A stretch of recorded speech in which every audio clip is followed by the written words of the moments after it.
अगर आपको मेडिटेशन और हेल्थ की बातों को अच्छी रीति समझना है तो यूट्यूब चैनल है शिव शक्ति मेडिटेशन बीके कुसुम, फिर सब्सक्राइब करेंगे और जो लक्ष्मी नारायण का आइकॉन है उस पर टच करेंगे तो हमारी चैनल खुल जाएगी। वहाँ प्लेलिस्ट में आपको सब कुछ ग्रुप वाइज मिलेगा। साथ साथ लाइक शेयर और कमेंट भी कीजिए, इससे आपका दुआ का खाता बढ़ेगा, बुद्धि का ताला खुलेगा और आप जल्दी जल्दी आगे बढ़ सकोगे। ओम शांति।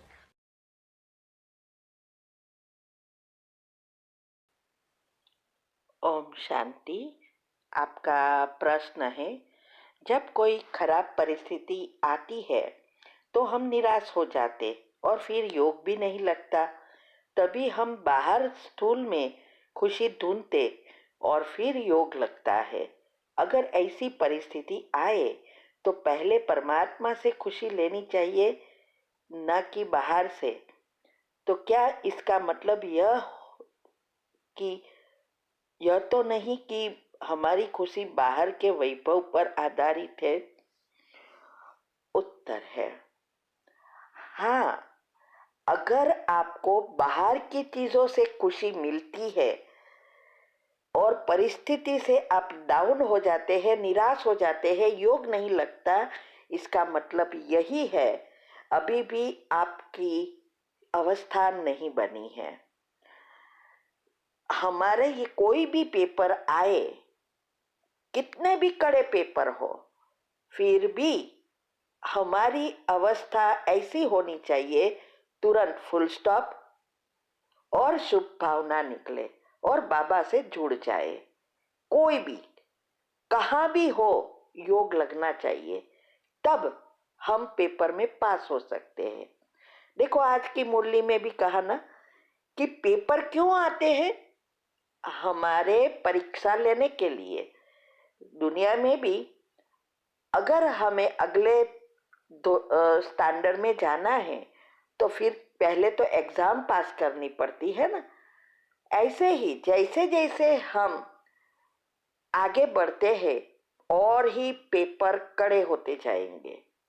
नर्सरी का पेपर, प्राइमरी का, सेकेंडरी का और कॉलेज का अलग अलग होते हैं ना, एक समान तो नहीं होते हैं। और कभी तो 2-3 सीरियस पेपर आ जाते हैं।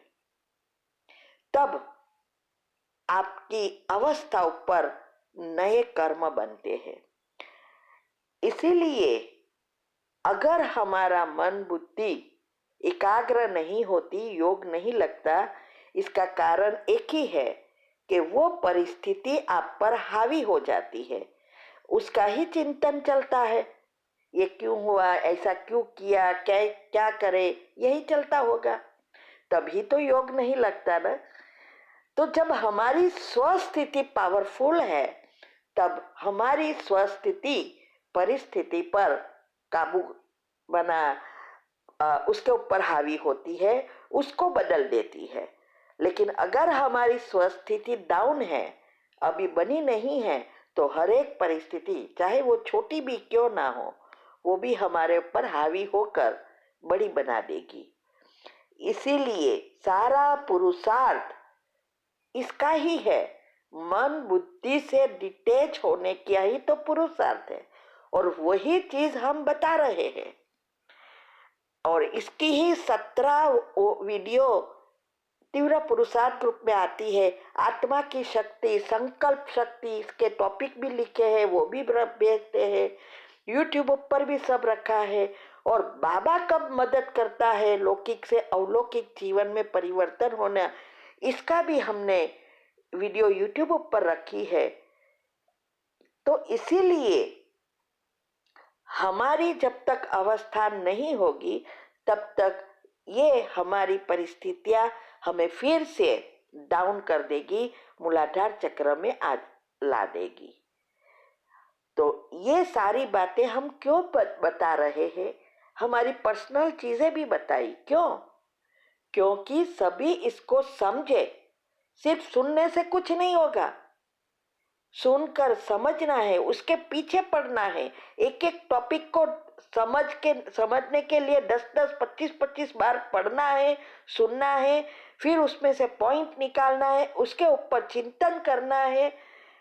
इसको ही तो पहली अवस्था कहा जाता है।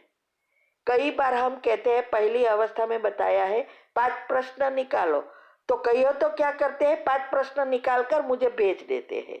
ये थोड़ा है करने को कहा है, प्रश्न निकाल कर उसके ऊपर मंथन करना है और इसमें से जो बात आए वो प्रश्न के रूप में पूछना है। ये है पुरुषार्थ। इसीलिए कोई भी परिस्थिति से घबराना नहीं है। हनुमान जी और गणपति किसकी यादगार है? हमारी तो है। हनुमान जी की अचल अडोल अवस्था की जो कहानी आती है रामायण में, उसमें क्या आता है? वो क्यों बेफिक्र बादशाह होकर ऐसी चैलेंज करता है जो सामान्य व्यक्ति हिल जाते हैं? तो वो क्या कहता है, ये पांव भी राम का, ये सीता भी राम की, तो ध्यान किसको रखना है? राम को। ऐसी अवस्था हमारी बनानी है। ये हमारी तो यादगार है कि कुछ भी हो जाए मेरा कुछ नहीं, सब कुछ उनका है। हमें तो सिर्फ एक ही काम करना है, शक्ति लेकर उस परिस्थिति या व्यक्ति पर पहुंचाकर हिसाब किताब चुकतू करना है। हमारे जीवन में भी बहुत सारे प्रॉब्लम आए और अभी भी आ रहे हैं, आज भी है। बहुत कुछ हुआ, लौकिक परिवार पर, आप नजदीक के परिवार, इवन बीके परिवार, बीके सरेंडर, सबके साथ हुआ और हो रहा है। तब भी एक सुई भी नहीं हिला सकती ऐसी अवस्था। एक बेटी का तो 3-3 4 बार प्रॉब्लम ये डिवोर्स का हुआ, आज भी है। योग से ठीक किया फिर ही हुआ, 2-2 3-3 साल तक हम हिले नहीं। सब ब्लेम करे, कुछ भी करे। अभी एक लास्ट टाइम तो 3 पेपर, 2 तो कड़े पेपर आए साथ में। एक साइड पर युगल को हॉस्पिटल में एडमिट किया, उसका दोनों पांव, दोनों हाथ और मुख काम करना बंद कर दिया था और नर्वस सिस्टम फेल हो गई थी। उसी दिन उसका टेस्ट शुरू हुए, बोन मेरो करते हैं वगैरह, और उसी दिन उसी समय यहाँ हम इंडिया में थे, यहाँ से फोन आया कि मेरी बेटी और दामाद अलग हुए। 2 पेपर साथ, दोनों कड़े पेपर।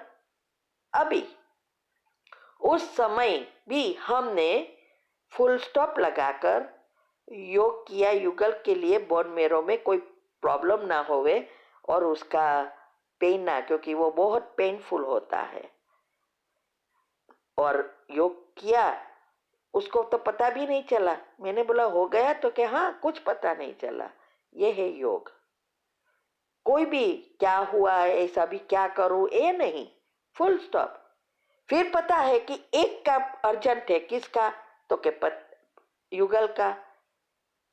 तो सब उसको उस दूसरे प्रॉब्लम को योग करके बाबा के हवाले रखा कि बाद में उसको निपटाएंगे, आप उसको साथ अभी उसको ध्यान रखो।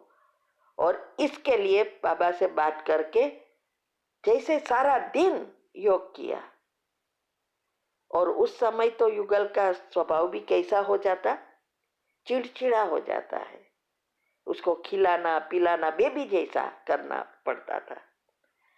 तो भी योग लगाकर, जिसकी कोई दवा नहीं थी, डॉक्टर ने कहा था ये पार्किंसंस की असर है, वो परमानेंट है, फिर भी वो अच्छे हो गए।